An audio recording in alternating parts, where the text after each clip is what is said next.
Assalamualaikum warahmatullahi wabarakatuh. Salam budaya. Jumpa lagi para sedulurku semuanya di seluruh Nusantara di dalam channel Songmas 81, channel yang menceritakan tentang sejarah-sejarah para leluhur-leluhur kita, orang tua kita yang soleh dan solehah, dan juga amal serta spiritual yang saya jalani secara pribadi. Izinkan di kesempatan hari ini, saat ini, dan sekarang, saya ingin menceritakan tentang biografi Syekh Nurjati.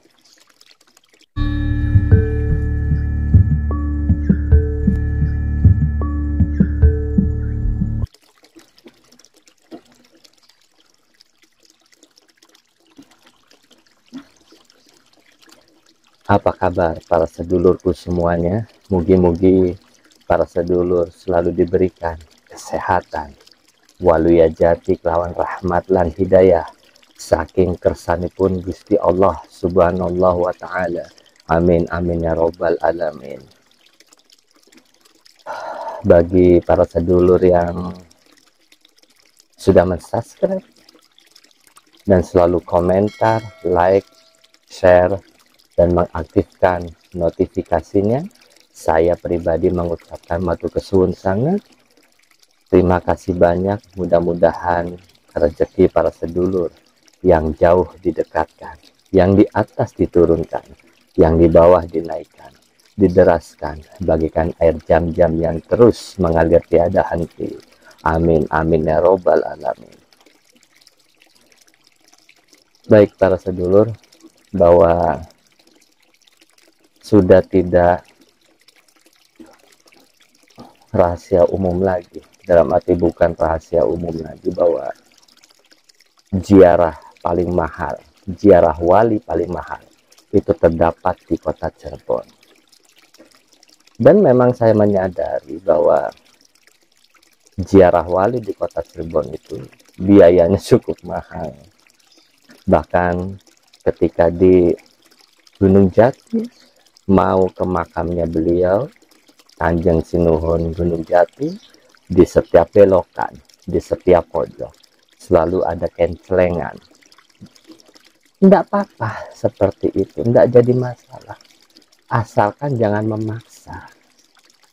Jika memaksa, kesannya kan kurang beradab tuh.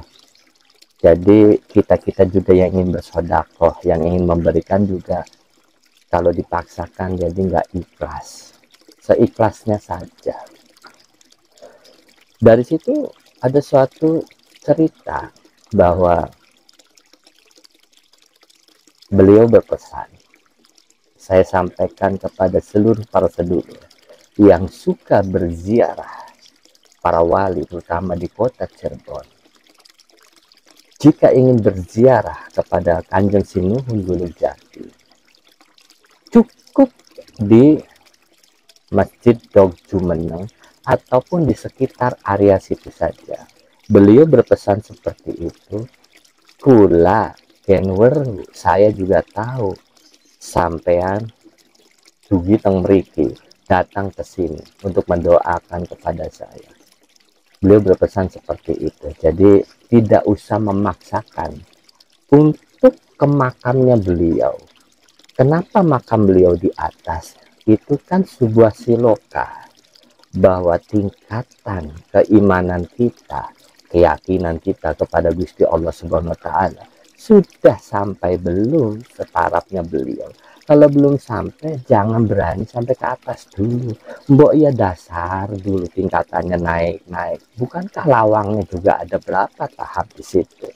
Itu kan lawangnya kita, keimanannya kita. Seharusnya menyadari itu kita semua sebagai anak putu. Jangan main anjlok lagi ke sana. Jadinya dimanfaatkan oleh orang-orang seperti yang saya ceritakan di awal. Tapi itu kembali lagi kepada para sedulur dan para jamaah-jamaah semuanya, silakan saja. Tapi kan tidak semuanya para jamaah itu ketika berkunjung ke sana memiliki uang. Ada juga yang tidak memiliki uang. Kalau tidak memiliki uang terus dipaksa harus sampai segini bayarnya, Kan kasihan tuh. Nah, makanya beliau berpesan, cukup di area situ saja, saya juga tahu bahwa kamu datang atau panjenengan datang. Itu aja para sedulur tambahannya. Baik, dilanjut kepada yang ingin saya ceritakan ini tentang Syekh Nurjati. Tapi sebelum ke arah situ, sebagai anak putu yang bijak, mari kita bertawasul singkat kepada beliau. Sholih khususon arwahi Syekh Nurjati. Wala khususon arwahi menjadi sesar hidayatullah. Wala khususon kali jago Raden Masa. Syaulillahi laumul al-fatihah.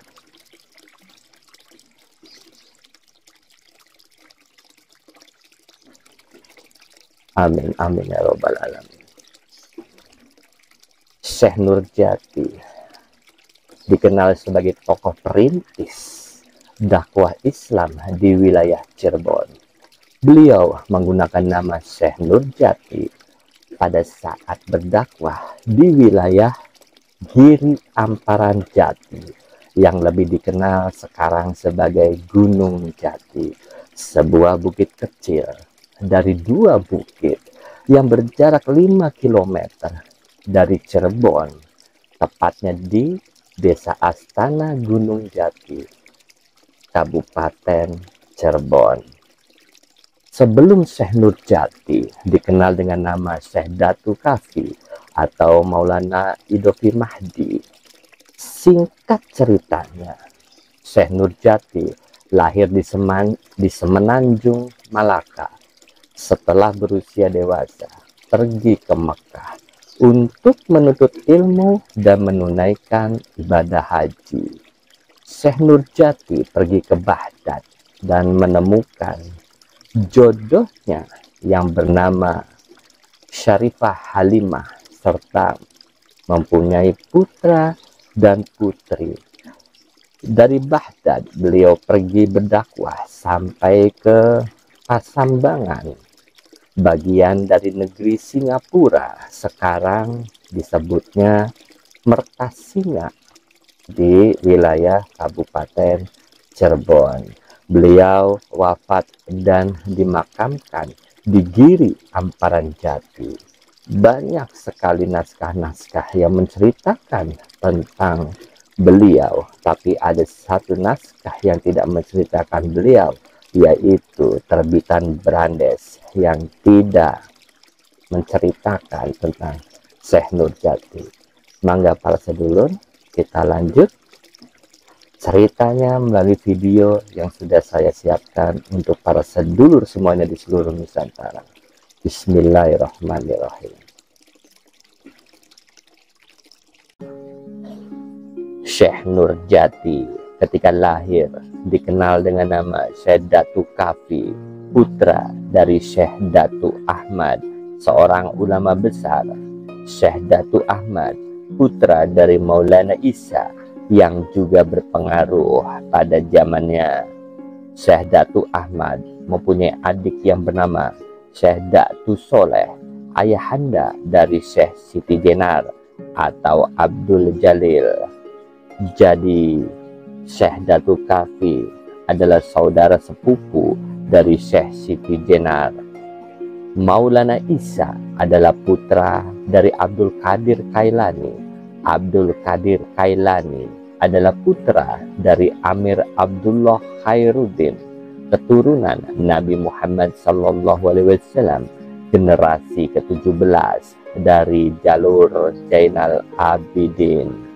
Syekh Datu Kafi memiliki dua orang adik, yaitu Syekh Bayanullah yang mempunyai pondok di Mekah, yang kemudian mengikuti jejak kakaknya berdakwah di wilayah Cirebon, serta seorang adik wanita yang menikah dengan Raja Upih Malaka. Buah dari perkawinan tersebut lahirlah seorang putri yang telah menikah dengan Dipati Unus dari Demak.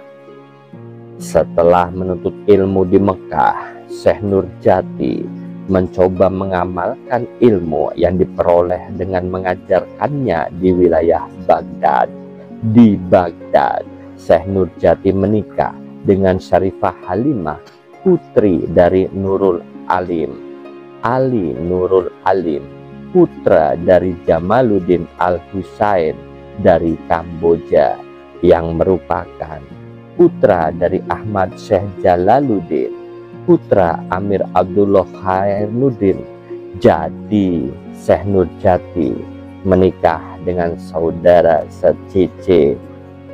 Dari pernikahan tersebut mereka dikaruniai 4 orang anak, yakni Syekh Abdurrahman yang kelak di Cirebon bergelar Pangeran Panjunan, Syekh Abdul Rohim kelak di kota Cirebon bergelar Pangeran Kejaksan, Fatimah yang bergelar Syarifah Baghdad, dan Syekh Datul Kafid. Keempat anak tersebut dijamin nafkahnya oleh kakak Syarifah Halimah, Syarif Sulaiman, yang menjadi raja di Baghdad. Syekh Nurjati hidup pada masa pertengahan antara abad ke-14 sampai ke-15 dan pernah bermukim di Baghdad. Sekarang Baghdad merupakan ibu kota Irak.